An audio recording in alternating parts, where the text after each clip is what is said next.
Assalamualaikum warahmatullahi wabarakatuh. Perkenalkan, nama saya Khalifatul Suida Qariyah dari kelas PAI 3B. Di sini saya akan presentasikan hasil dari rencana pelaksanaan pembelajaran dengan deskripsi sekolah SMP kelas 7 semester genap, pelajaran pendidikan agama Islam, materi pokok menghormati orang tua dengan alokasi waktu 2 kali 45 menit.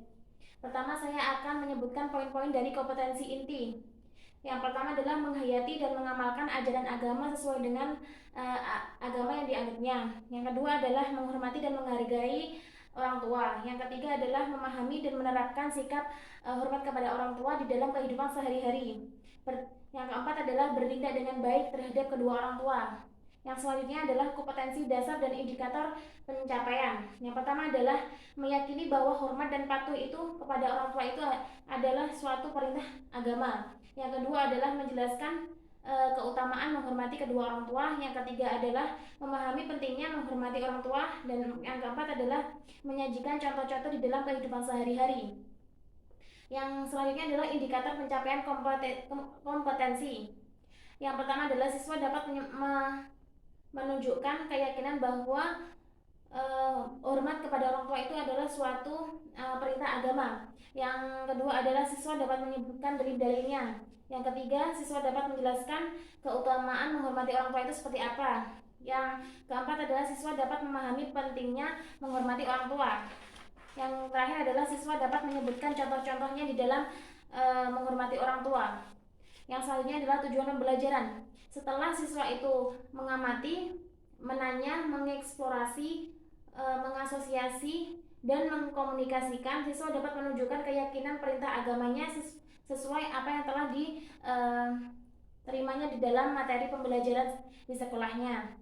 Adapun materi pembelajaran, menghormati orang tua adalah sikap pentingnya di dalam mewujudkan suatu akhlak yang baik di dalam keluarga. Apalagi menghormati orang tua itu adalah sangat ditekankan di dalam perintah agama. Apalagi Allah sudah memfirmankan di dalam Al-Quran itu ada banyak sekali contoh-contoh firman yang menyangkut tentang birrul walidain. Yang di antaranya adalah yang pertama adalah surat Al-Isra ayat 23 yang berbunyi Bismillahirrahmanirrahim wa qadara rabbuka alla ta'budu illa iyyahu wa bil walidaini ihsana imma yablughanna indakal kibara ahaduhuma aw kilahuma fala taqul lahumā uffin wa la tanharhumā wa qul lahumā qawlan karima, yang artinya adalah dan Tuhanmu telah memerintahkan supaya kamu jangan menyembah selain Dia, dan hendaklah kamu berbuat baik kepada ibu bapakmu dengan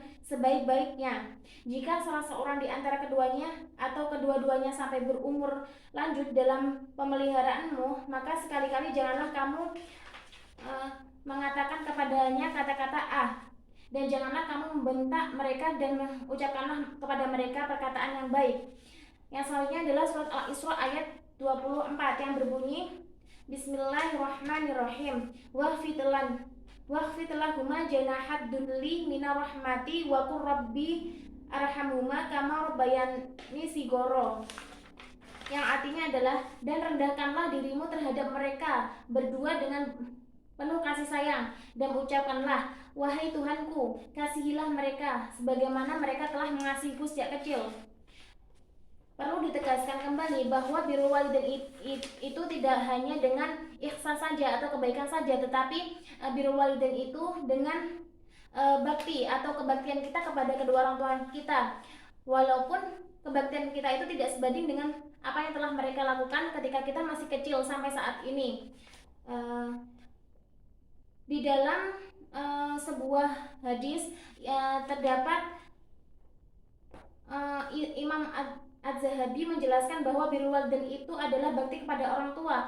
Tidak hanya dapat direlasikan, tetapi ini terbagi menjadi 3 bentuk kewajiban. Yang pertama adalah mentaati segala perintah orang tuanya, kecuali perintah yang untuk melanggar agama atau bermaksiat. Yang kedua adalah menjaga amanah harta yang telah dititipkan kepada mereka. Yang ketiga adalah membantu dan menolong orang tua ketika orang tua kita mengalami kesusahan.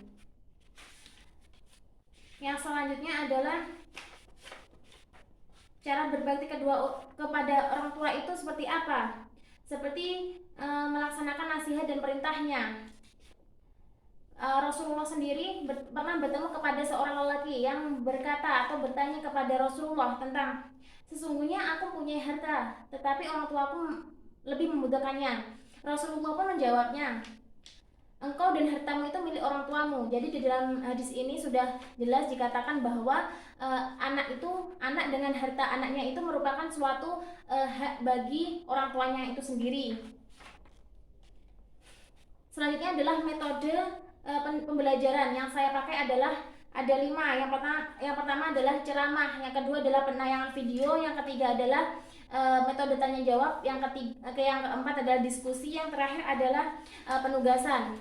Adapun media yang saya gunakan di dalam pembelajaran ini ialah media PowerPoint dan video, menayangkan video atau video contoh dalam menghormati orang tua itu seperti apa.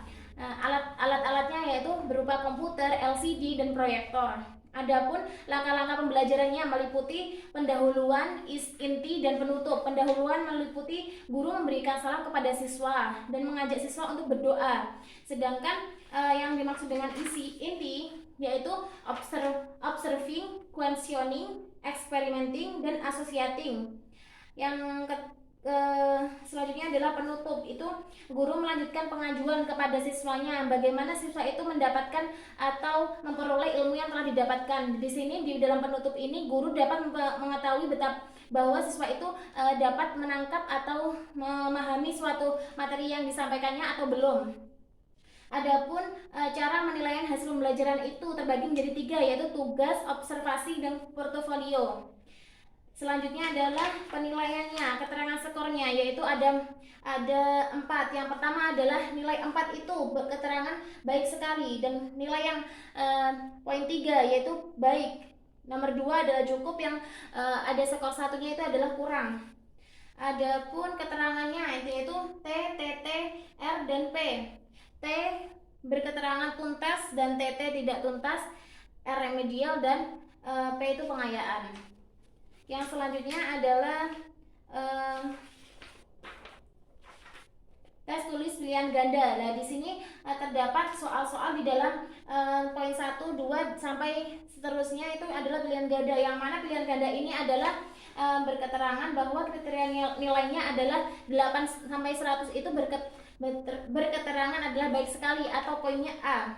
Yang nilai 70 sampai 79 ini adalah keterangannya baik atau poin B. Yang selanjutnya adalah 60 sampai 69 ini adalah poin cukup atau bisa disimbolkan huruf C. Yang terakhir adalah simbol D, yang mana nilainya ini adalah kurang dari 60, yaitu kurang. Selanjutnya adalah pembelajaran remedial dan pengayaan. Remedial ini dilakukan ketika seorang siswa itu belum mampu untuk mencapai suatu pemahaman tentang apa yang telah dipelajarinya. Jadi di sini tugas guru untuk memberikan soal-soal susulan atau remedial, yang mana ini dilakukan ketika di luar jam pembelajaran. Adapun yang dimaksud dengan pengayaan sendiri adalah pengayaan ini merupakan suatu langkah apabila siswa itu sudah mengetahui tentang apa yang telah dipelajarinya. Guru di sini memberikan suatu pengayaan, yang mana di sini guru memberikan seperti contohnya memberikan tugas kepada siswa untuk mencari atau mengamati tentang dalil-dalil di dalam Al-Quran tentang birrul walidain. Mungkin itu saja yang bisa saya sampaikan, kurang lebihnya mohon maaf. Wassalamualaikum warahmatullahi wabarakatuh.